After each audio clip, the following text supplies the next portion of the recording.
1 Coríntios, é o capítulo 1 e versículo 21.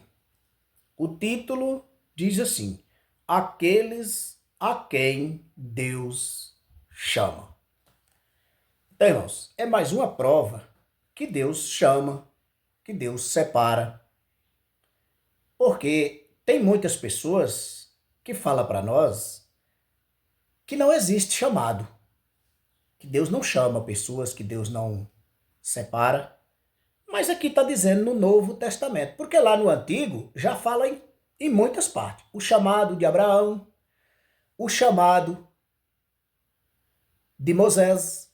Aqui no Novo tem o chamado de Mateus. E agora, aqui está mais claro ainda. Aqueles a quem Deus chama. Como é que Deus não chama? Como é que as pessoas querem contendar com a gente, que não tem pessoas escolhidas, que não tem pessoas chamadas para servir a um propósito com Deus? Agora vamos ler o que Deus diz, né? Aqui no capítulo 1 de 1 Coríntios e no versículo 21. Diz assim: Visto como na sabedoria de Deus, o mundo não conheceu a Deus pela sua sabedoria.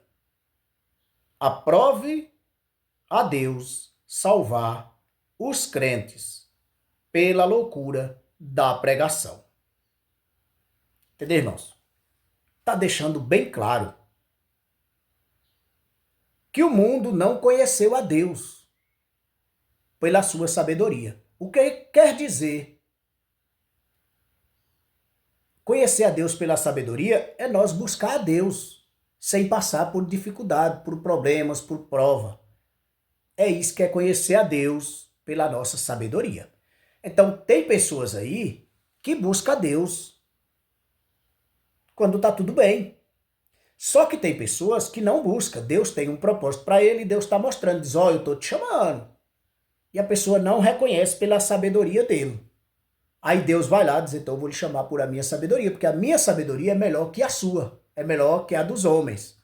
Aí Deus vai lá, te deixa que você passa por provas, que é o que acontece na vida dos chamados, é isso. Quando você desobedece, quando Deus está te dando sinal, Deus usa os profetas, usa as pessoas para te falar, moço, vai para a igreja, para com isso, procura uma igreja, procura um pastor, procura alguém, e você não entende. Então aí Deus vai lá e te chama. Como é que Deus vai lá e te chama?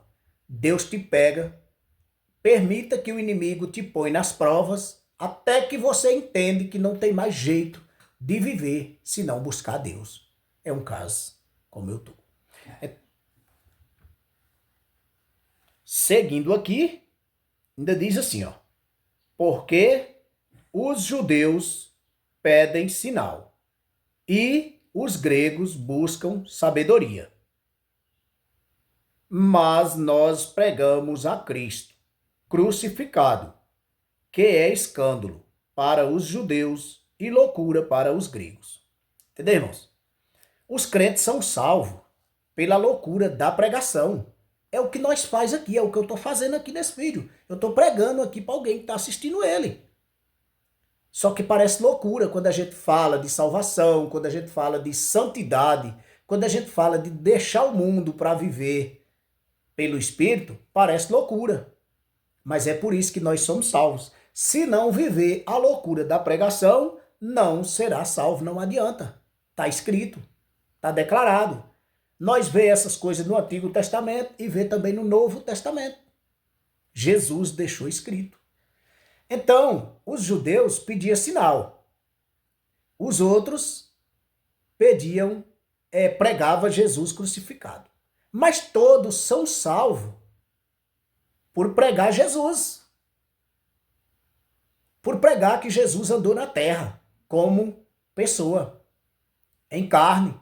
Que Jesus pregou, que Jesus fez milagre. Que Jesus foi salvo por ser honesto, por ser justo. É isso que nós temos que pregar aos irmãos. É a loucura da pregação, é o que nos salva. É nós pregar Jesus.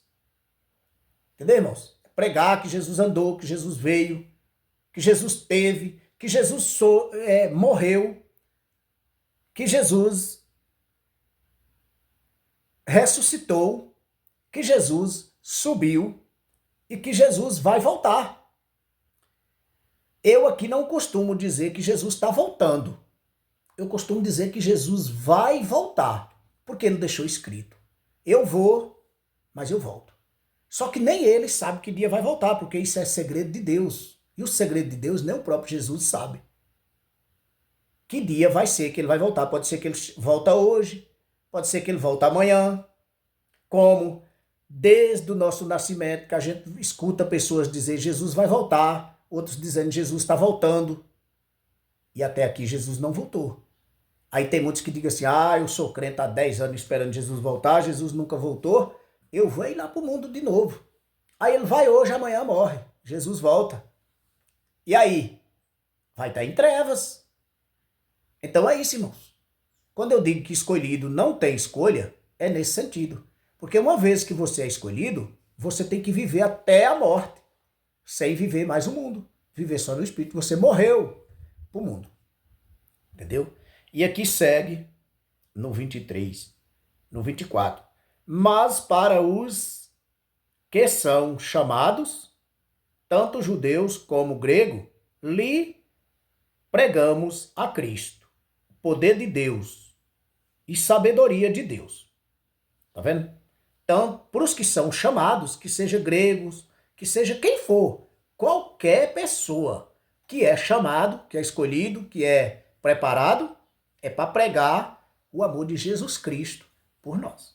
Que o amor de Jesus Cristo é o mesmo de Deus. Aqui o 25 diz assim, porque a loucura de Deus é mais sábia do que os homens, e a fraqueza de Deus é mais forte do que os homens. Então, irmãos, a loucura de Deus é mais sábia do que a dos homens. O que quer dizer a loucura de Deus? É o que nós prega. Nós acreditamos em coisas que não vemos, nós falamos coisas que, para quem é normal, não existe, mas essa é a loucura de Deus. E é melhor do que a certeza dos homens. Entendeu? A fraqueza de Deus é mais forte que a fortaleza dos homens. Então, o que quer dizer isso? Quem vive no Espírito, tem dia que você acha que está fraco. Mas quando você está fraco, ali é que você está forte. Quando você acha que está fraco, é por quê? Porque você está quebrado, você não tem, talvez, muitas coisas que você queria ter, você está passando por uns problemas, por muitas coisas, você se acha que está fraco. Mas é ali que Deus te capacita, é ali que Deus te entrega a força, é ali que você recebe as pauladas e você sustenta, é na fraqueza. Para quando você passar aquela fase da fraqueza, você está preparado. Você nunca mais abala. Com as tempestades da vida, com os tropeços que nós passamos a cada dia, se nós não tiver uma preparação, se nós não tiver algo mais forte que nós não aguenta, irmão. É pesado. É por isso que Deus nos separa, nos capacita, nos cuida nos mínimos detalhes da nossa vida. Deus faz. Deus diz, se tu passou por essa tempestade, passou por esse sofrimento todo, foi firme em mim, não entregou, não abriu mão, então quando tu estiver na abundância também, tu vai continuar firme, não vai me abandonar. Porque tem gente, irmão, que quando a coisa aperta, quando o sapato aperta no pé, a ferida faz o calo, ele corre para a presença de Deus. Deus, se não for tu, eu não aguento, eu não dá, e não sei o quê. E Deus vai lá te dar a oportunidade. Te liberta da vergonha, te liberta da dor, do sofrimento, das feridas. Liberta de tudo. Você reage. Quando você fica bem, que você conseguir bem materiais, quando você consegue recurso, quando você está curado, quando você está na mente boa, você diz, agora eu vou viver um pouco lá do mundo. Daí a pouco você está na mesma situação. Deus é justo, irmão. Deus é justo. Entendeu? Deus não aceita ser enganado. E quem vem para a presença quando está ruim e volta para o mundo quando está bom, está tentando enganar a Deus. E quem tenta enganar a Deus será enganado pro resto da vida.